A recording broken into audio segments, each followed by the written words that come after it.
देख रहे हैं तुळजापूरनामा न्यूज। ऑनलाईन आर्थिक फसवणुकीतील 3,71,000 रुपये फिर्यादींना परत, धाराशिव सायबर पोलिसांची कामगिरी।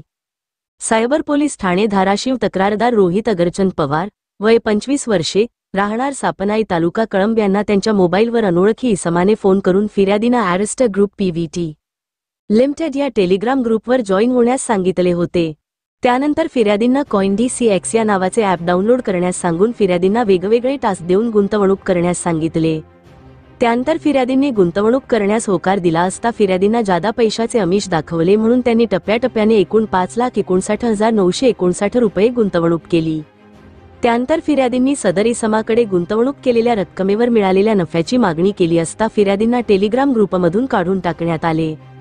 सदरबाबत फिर्यादींची फसवणूक झाल्याची खात्री झाली म्हणून त्यांनी सायबर पोलीस ठाणे धाराशिव येथे ऑनलाईन तक्रार नोंदवली होती।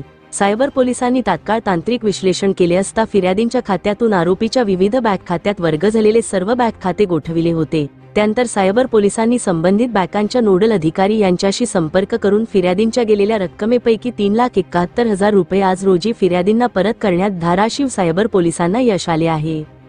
ही कामगिरी पोलीस अधीक्षक संजय जाधव, अपर पोलीस अधीक्षक गौहर हसन यांच्या मार्गदर्शनाखाली सायबर पोलीस ठाण्याचे पोलीस निरीक्षक सचिन यादव, सहाय्यक पोलीस निरीक्षक सुरेश कासुळे, सफौ कुलकर्णी, पोलीस हवालदार हालसे, नाईकवाडी, महिला पोलीस नाईक पौळ, पोलीस अंमलदार जाधवर, भोसले, मोरे, भोसले, तिळगुळे, कदम, काजी, सूर्यवंशी, महिला पोलीस अंमलदार खांडेकर, शेख यांच्या पथकाने कामगिरी केली आहे।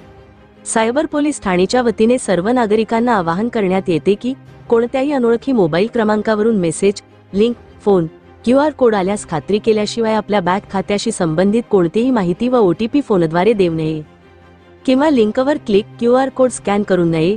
तसेच सायबर गुन्हा घडल्यास नागरिकांनी तात्काळ हेल्पलाईन क्रमांक 1930 वर कॉल करून सायबर गुन्ह्याची माहिती द्यावी किंवा www.cybercrime.gov या ऑनलाईन पोर्टलवर तक्रार नोंदवावी किंवा सायबर पोलीस ठाणे धाराशिव येथे तात्काळ संपर्क करावा। तुळजापूरनामा न्यूज चॅनल धाराशिव तुळजापूर। महाराष्ट्रातील ताज्या बातम्या पाहण्यासाठी आमच्या YouTube चॅनेलला सबस्क्राइब करा। Instagram आणि फेसबुकवर हा व्हिडिओ पाहत असाल तर फॉलो करायला विसरू नका। धन्यवाद।